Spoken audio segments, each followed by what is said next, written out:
주님 가르치는 기도를 함께 드리겠습니다. 하늘에 계신 우리 아버지, 아버지의 이름을 거룩하게 하시며 아버지의 나라가 오게 하시며 아버지의 뜻이 하늘에서와 같이 땅에서도 이루어지게 하소서.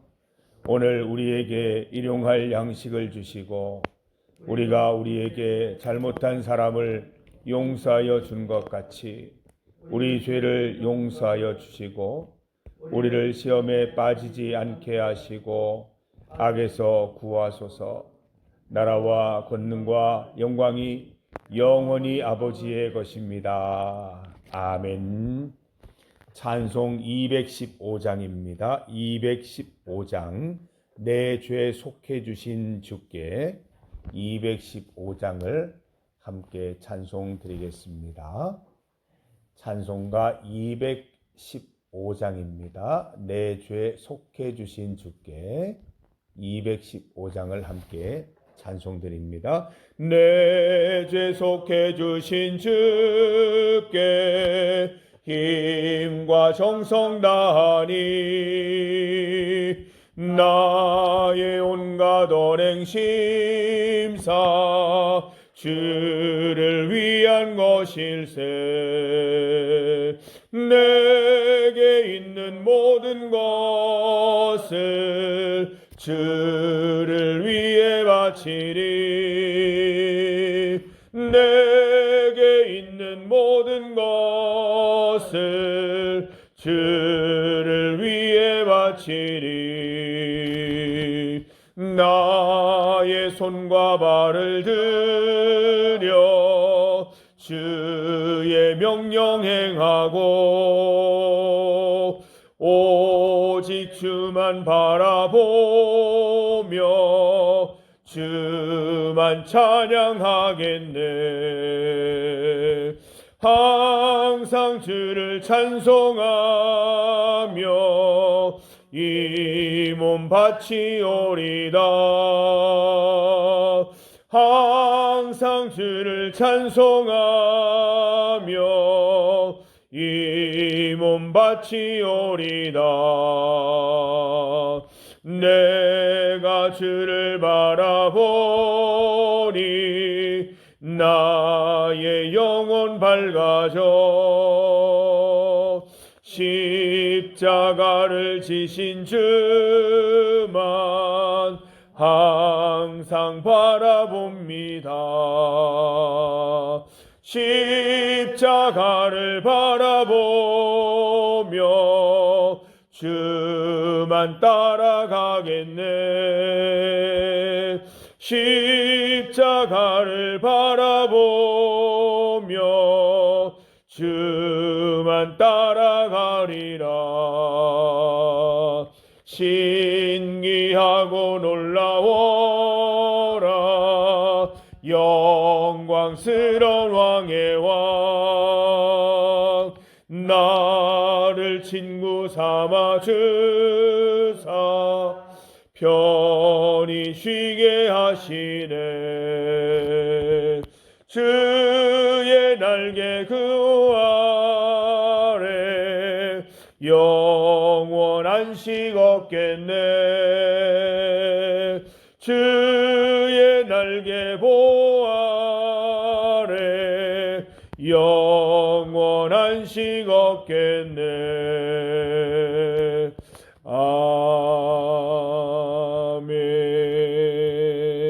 아멘. 하나님 말씀 구약 성경 출애굽기 22장입니다. 출애굽기 22장 1절에서 15절까지 말씀입니다. 출애굽기 22장 1절에서 15절까지의 말씀을 한 절씩 교독하겠습니다.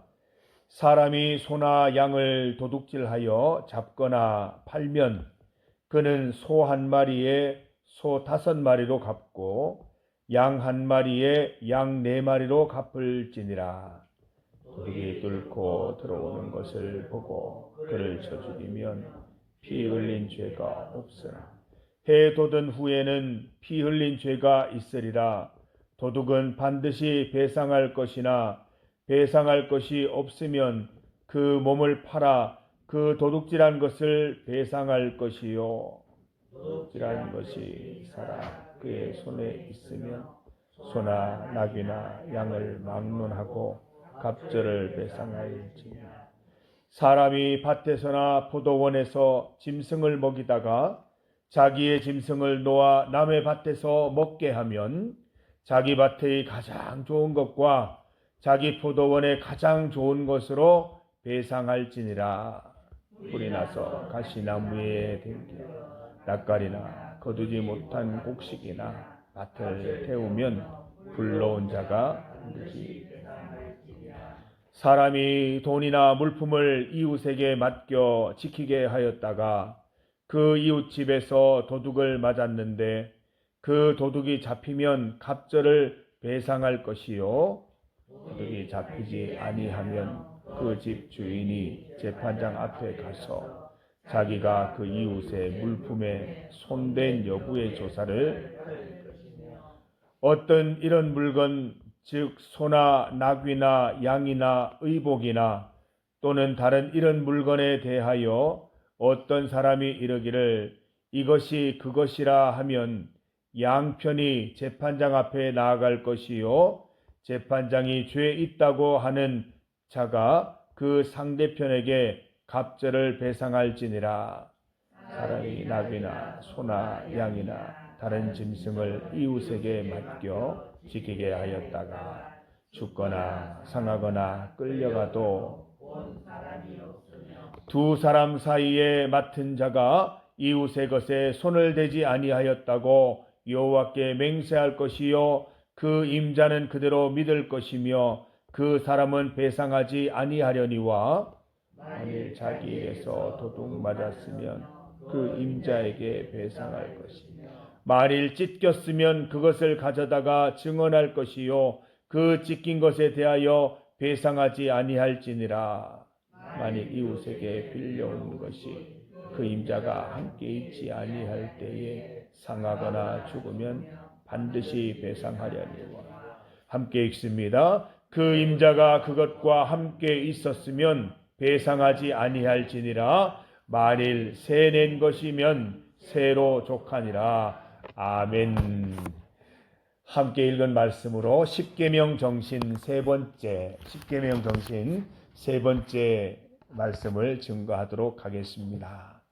오늘은 십계명 중에서 도둑질하지 말라, 내 이웃에 대하여 거짓말하지 말라, 내 이웃의 소유를 탐내지 말라, 이 계명에 대한 해석입니다.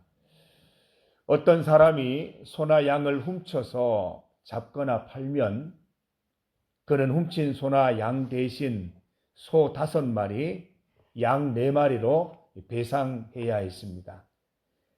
도둑이 어느 집에 침입하다가 붙잡혀서 맞아 죽었으면 살인죄가 성립되지 않습니다. 요즘으로 말하면 정당방위가 되는 것이죠. 그러나 날이 밝은 후에 일어난 일이면 살인죄를 가려야 했습니다. 도둑은 자신이 훔친 것에 대해서 충분히 배상해야 했습니다. 갚을 능력이 없으면 자기 몸을 팔아 종이 되어서라도 갚아야 한다고 명령하십니다. 도둑이 현장에서 잡혔다면 훔친 소나 나귀나 양이 살아있으면 2배로 갚아야 했습니다. 이웃에게 돈이나 물건을 보관해 달라고 맡겼는데 그 집에 도둑이 들었으면 도둑이 잡히면 2배로 배상해야 했습니다.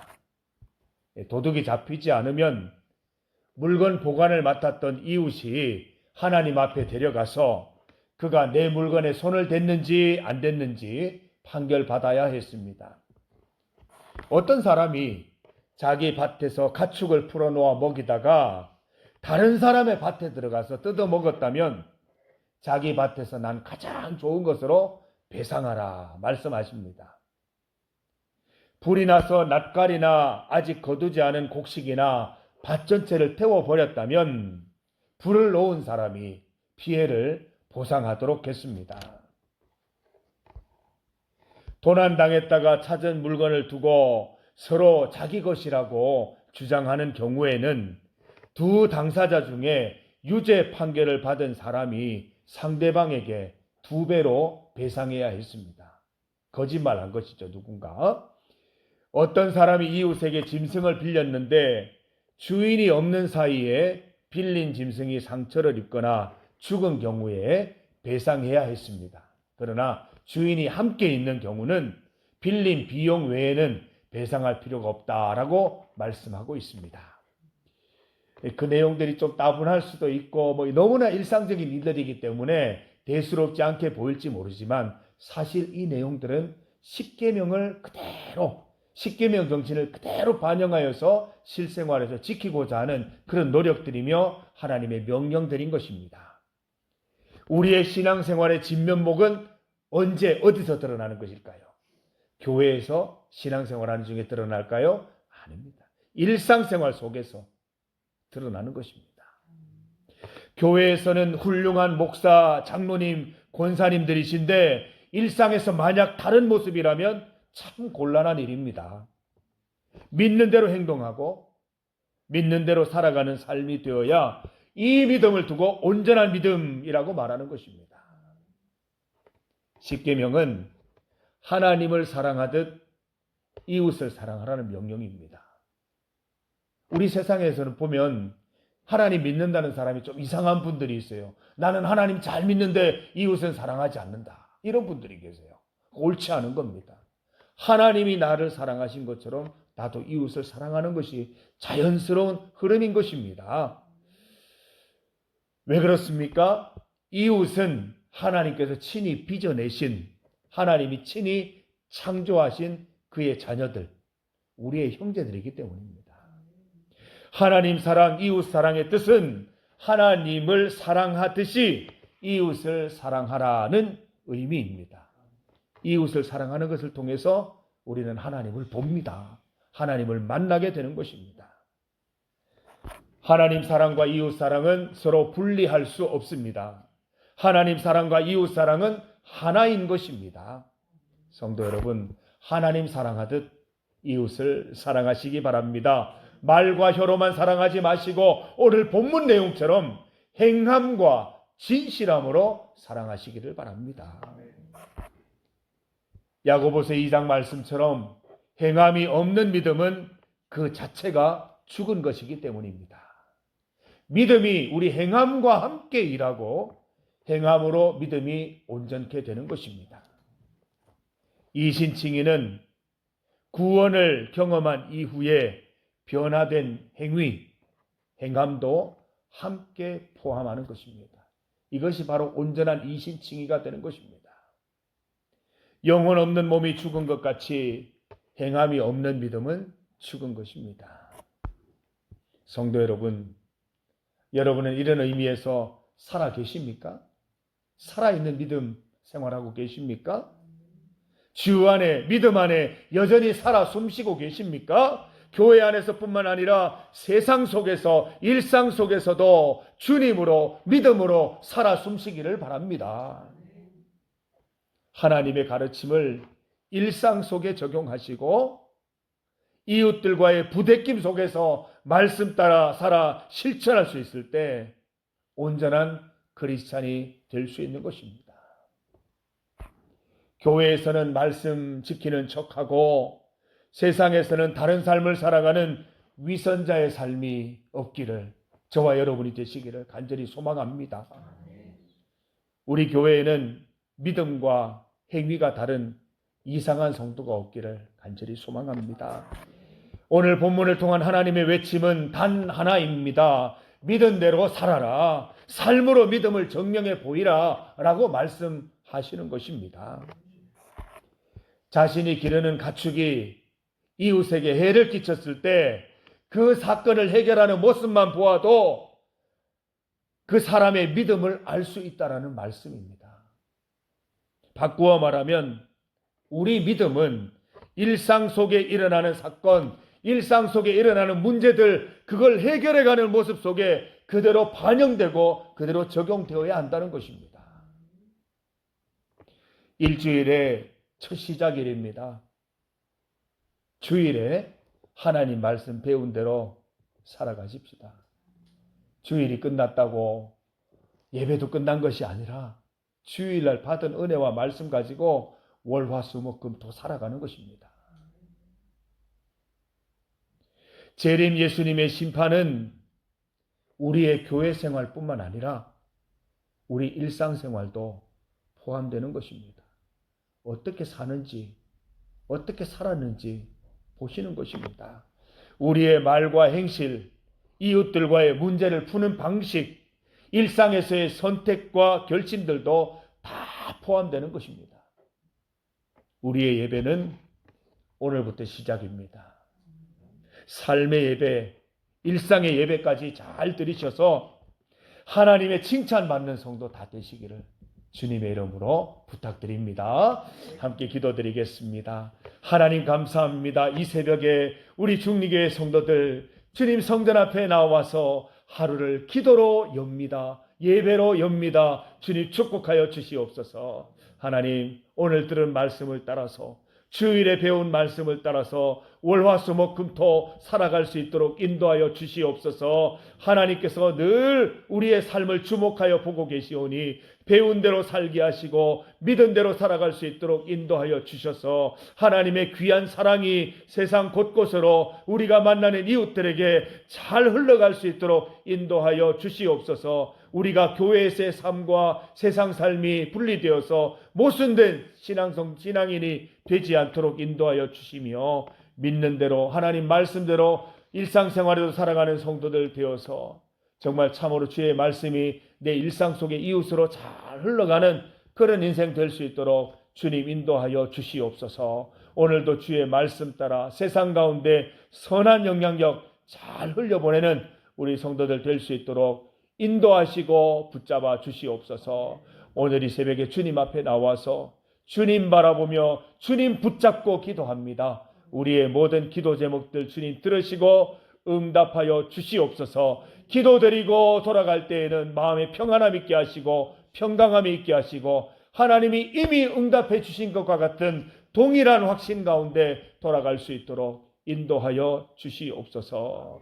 하나님 오늘 경북 노인 전문 간호센터에 가서 또 주의 말씀 증거하고 어르신들과 함께 예배 드릴 때에 성령 하나님 동일하게 임재해 주셔서 함께하는 어르신들이 주의 말씀 믿고 주의 말씀 듣고 그 마음속에 예수 그리스도와 동행하는 기쁨 있게 하여 주시옵소서. 예수님 이름으로 기도드립니다. 아멘.